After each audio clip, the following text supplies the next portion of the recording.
everybody. Can we have some quiet in the house, please? I really would appreciate it. It's hot in here, as you can see. It needs to be. Thank you very much for joining today. We are honored to have, it's taken me a long time to be able to say this, a little bit of a dinosaur in this industry. Since 1996, we haven't been able to say this.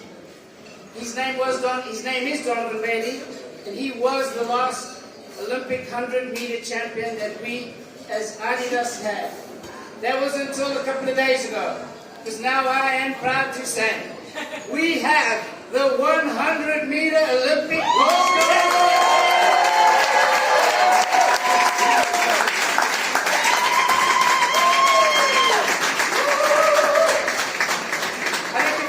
Opportunity just before we get into some questions with Noah, just to say that as a brand, this morning was really a massive highlight for us because we won the Olympic marathon as well. Tamira Tola, wearing the Adios Evo, won the gold medal in the marathon, and Noah sported a very special Y3 spike, which is designed on the Adizero SP3. So we're really happy that we've had such iconic moments. And we again last night had Mother Lady Paulino, who was here earlier, who won the 400 meters, and we had Quincy Hall doing the same thing. So we are exceptionally proud of Noah and the other athletes that have done some great things. And there's more to come tomorrow. Don't wait. You keep watching. Now Noah, I know you've waited a long time for this, and I think when we started out this journey together, we talked about the 200 meters. You changed that. You decided, no, I'm going to be a 100-meter athlete. And did you not only change that with your coach, you actually went out and won gold. Talk to us about that transformation. Talk to us about that feeling of going from the 2 to the 1 and then getting this gold medal. I mean, I always knew I was a 200-meter guy. It's just at the time, people could only see me as a 200-meter man. But I knew, since I was in high school, that I was going to be winning medals in the 100 as well. It was just going to take more time. And, luckily, I've been under such a great program with Coach B here. And we've been able to take our time with the 200 and then eventually grow the 100. This was the last year, our World Championships. We finally decided we're going to take the swing at the double. We now have the 200 where we needed it to be. And then, we won, of course. And came away with 3 gold medals, and this year we're going to come after the same thing. We did the hardest one, we got the 100 meters. Unfortunately, you can't predict COVID, and things happen. We were able to come out with a bronze, which I'm extremely proud of. Just being able to go out there with how sick I was and grab it, and then of course saying it's not my place to try and keep pushing on. I don't think health-wise it would be good enough to go after the relay, but I'm super fortunate. And to be honest, everybody looks at this as such a great achievement. I only look at this as the beginning. There you go. There it is. Only the beginning.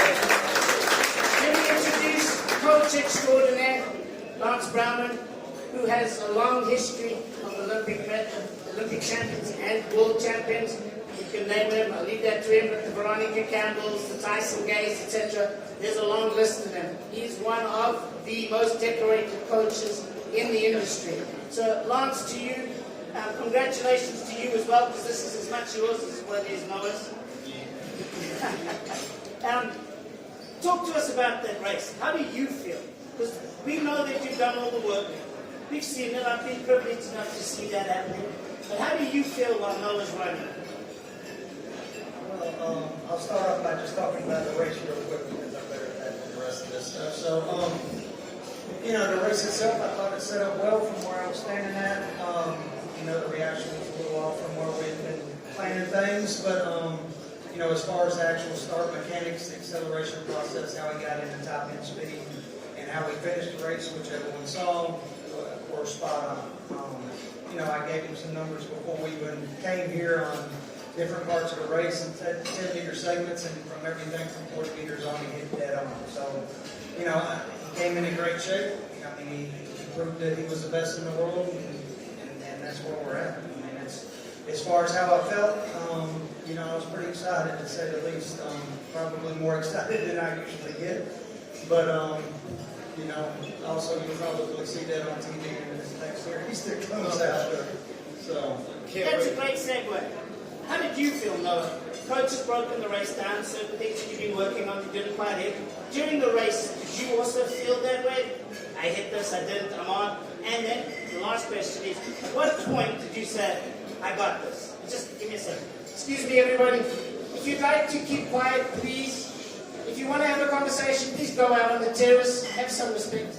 Thank you. In terms of the race, to be honest, it was more about me than anything. Like, it was really one of those moments where I kind of shut off everybody else and only concentrated on me, which is, you know, sometimes I'm just a competitor. You know, you just want to turn it into a foot race.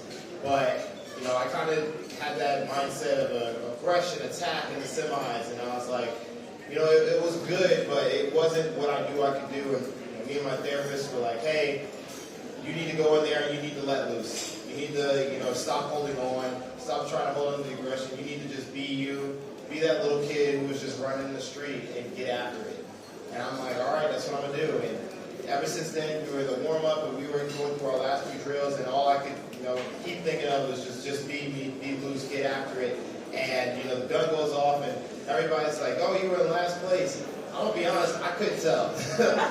I couldn't tell I was in last place. I felt I was exactly where I needed to be. You know, I was, you know, right next to oblique, and moving on as we get to the 30 meters, I was like, all right, I'm starting to clear everybody. We get to the 50 meters, I'm like, all right, I'm about to be in the lead. We get to the 60 meters, I'm like, I'm right next to the leaders. You know, we get to 80, I'm like, I'm moving. Like, I feel myself just getting faster and faster and faster.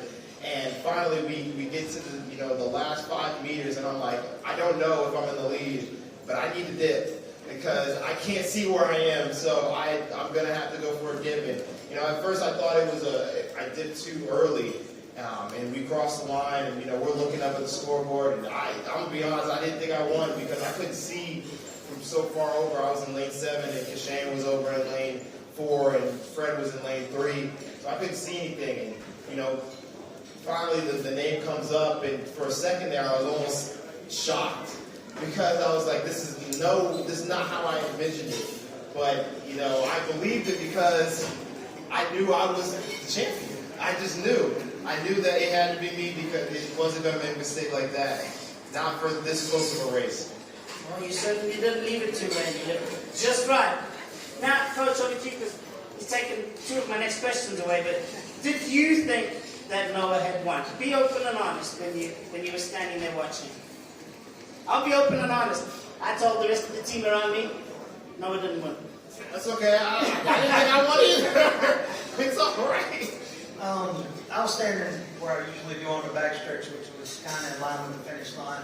And, you know, personally, I thought that he got there in time. I mean, I just did. It was that close. And where he was clearing people at the last 20 meters, I thought he got there in time. And then, you know, right there at the end, from the angle I was at, Shane looked like he made a movement. I was like, that's a little tighter than I thought it was going to be.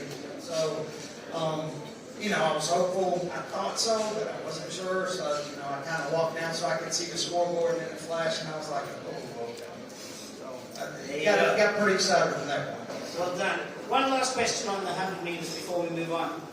So just explain to everybody here that hasn't had that privilege of doing a semi, waiting 2 hours, and then coming and doing a final.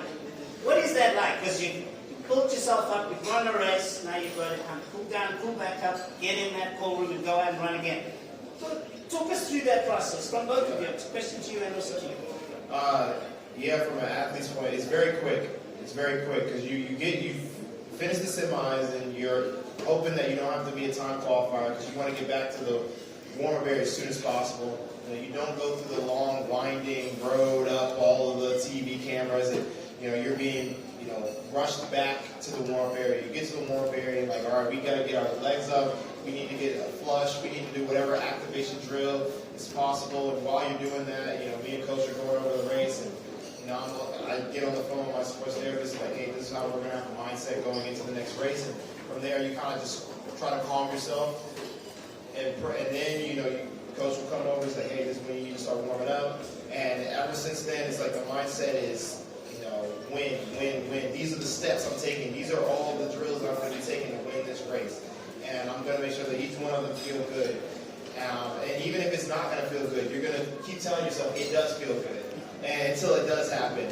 And there was a point where I was warming up, and I'm a huge music guy. When I warm up, I am super into my music, and it kind of uplifts me. But there was a point where I even told Coach, yeah, I can't listen to this music right now. I need to hear everything around me. I need to feel the moment, because what you're looking at is the last runners of the day, and it's only 100-meter runners, your competitors, and you're always sharing the same blocks, and you're running past each other, and you can hear everybody's footsteps. You can hear the everything. So it's not like you can hide from your competitors. It's not like you can hide from the moment. You hear the roars from the stadium coming over, knowing that you're about to go into that arena. And every moment from there, every breath you're taking is a breath that you're saying, these are the last breaths, these are the last movements, these are the last moments as I get ready for the biggest performance of my life. Coach, for you, it's obviously on. Yeah. Oh, yeah. And Coach, from your perspective? Yeah, from my perspective, it's a little bit more mapped out. I've already looked at the times schedules. I've already looked at, okay, he's in the first team, so he's going to have this much time when he gets back. And how much time is he going to need to do, a couple build-ups as compared to a couple drills, as compared to get back in the block so we can do some flies. So I just have that mapped out, and I'm just keeping a track of time and watching and making sure that the movements are good. If I see anything that's out of the ordinary, we discuss it. If not, I just kind of just go through the process. When you get to this stage, from a coaching standpoint, if you're doing a whole lot of coaching, you didn't do your job before you got here. So, with the least amount that you're talking to these guys when they're trying to get ready is, in my opinion, the best way to be. If he's looking around, I think maybe he wants to have a conversation, I'll talk to him. If not, I'll try to leave him to his thoughts, and I do that with all athletes. It's at the end of the day, we talk about us and we and all that type of stuff, but when it comes down to it, as soon as they go into the call room and it's time for the race, it's them. And any medals, you talk about all these athletes that have won medals and all this stuff, the athletes win the medals, the coach helps, but so is everybody else in their circle. So it's a group effort that gets the athlete in the best position to do what they do best, which for him is real fast. And I kind of elongated that, but that's how I felt about the whole situation. We know you've got lots to do today, but I want to move on to the 200 meters. Bronze. You've been there, you've got bronze before, different circumstances. Have you processed the race yet, processed what has happened, and you've got to be proud of that medal? I'm very proud. You know what? They don't hand out medals on street corner. You've got to go out there and run for them. Especially not Olympic ones. There you go. Now, I'm very proud of this one. This might be my favorite medal that I have so far. I've never been in such a harder battle. I thought when I was going through depression, that was, a very hard battle. But even then, I wasn't satisfied because I feel like I could have handled the situation better. But here I was, back at the Olympics, and, I'm just waking up in the middle of the night feeling horrible and, getting tested. And still, even despite hearing that, I have COVID, all I could think of in my head was, I can still do this. I can still get this. We can still get the job done. And I knew it was going to be an uphill fight, but that's my whole life. There you go. What about you, Coach? Knowing you've done all this preparation, you got to that moment, the idea is you're going to go away here with 3 gold medals, and now you've got this hurdle in front of you, and he's not a hurdler. So how are we going to get over this? Well, like I said, we talked about it coming in, and it's been an entire year of just everything that we put down on paper, everything that we thought about, we were checking each box as the year went on, the entire way down the line. Coming into London, even he runs 981 into a negative win, I'm like, hey, we're exactly where we need to be. Everything's going the way it's supposed to. And, you come in, you win 100, and it's like you're just checking the boxes, and then you get a call at, about 7 in the morning on Tuesday that, hey, Coach, I just tested positive for COVID. And you're just like, well, shit, it just changed everything a little bit. So, but then it was just, it was going to be a rest day anyhow, so it was, try to get some rest, and we'll see how you feel, and we're just going to take, every day, every minute as they come and go from there. And he was able to, continue to check the boxes. We didn't really talk about it much because there wasn't much to talk about. There was a time before the final that I was probably a little bit more nervous than I normally get and was talking too much. And he goes, hey, yeah, I can't do it. I'm going to be quiet. So, at the end of the day, I mean, it was, he did the best he could with the situation that he had. And as a coach's standpoint, that's all you can ask anybody. Exactly. It was very good. Cannot ask more. You need to be proud of that bronze. One or two more questions. Wanted to ask you this. What will your lasting memory be when you leave Paris? I think it's going to be the crowd. Truly. I've never asked for a better crowd. I could have never asked for truly what I saw here in Paris. There's so many times where you show up to championships or track meets and the stadiums is like half full. Never here. And I've never seen a crowd beg and plead to be interacted with from every athlete. And that's all I ever wish for anytime I go to a track meet. It makes me want to perform more. It makes me want to come back. It makes me want to give more than what I have every time. And that moment right there, I think is going to be a lasting effect on how I view every track meet from this point on, but also every moment. And of course, I can say the medal and the bronze and being able to do what I've accomplished. But in my head, that was all. I've already predicted that in my head, but I could never have predicted being able to actually be my full self as a showman at this moment.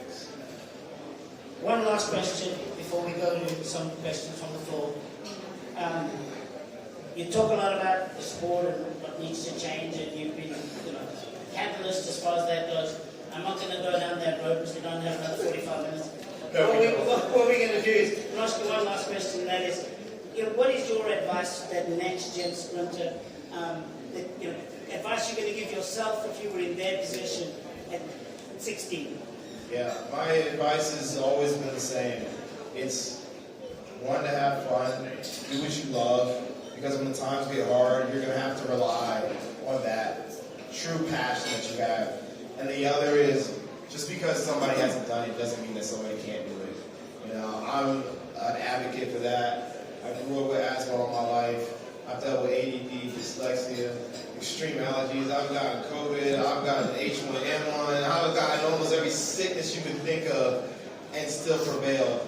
I've made teams that I was told I wasn't supposed to make. I've gotten medals that I'm supposed to be told that aren't impossible. I've broken records that said they're never supposed to be broken.